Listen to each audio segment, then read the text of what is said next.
মোটামুটি এই ভিডিওটা করছি আমি এখন রাত্রেবেলা, বাজে 4:30, আর এরা দুজন মিলে এত জোরে জোরে চিল্লাচ্ছিল। আমি ঘরে টিভি দেখছিলাম, মেয়েটার চিল্লানোর আওয়াজ আমার ঘরে টিভি ভেদ করে চলে এসেছে। আমি লাস্টে দেখলাম এদের পার্সোনাল জিনিস ছাড়া উচিত না, তবে এটা বাড়াবাড়ি হচ্ছে। ছেলেটা যেভাবে মেয়েটাকে মারছিল, আর এত রাত্রেবেলা কোনো একটা বাড়ির মেয়ে যদি এভাবে বাইরে মার খায়, না জানি এরপরে কি হয়ে যেতে পারে।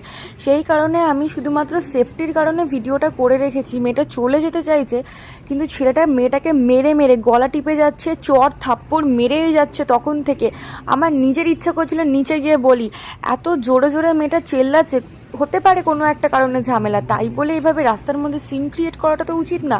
তার মধ্যে এত রাত্রেবেলা দিল্লি রোডের পাশে যদি কোনো ক্রাইম হয়ে যায়, কে দেখতে পারবে, কে জানতে পারবে? জিনিসটা এত জোরে জোরে চিল্লাচ্ছিল যে আশেপাশে থেকে লাস্ট পর্যন্ত লোক বেরিয়ে এসেছে হোটেল থেকে। কিন্তু কি বলবো, এত অভদ্র এরা, রাত্রেবেলা এত জোরে জোরে চেল্লামিল্লি করে।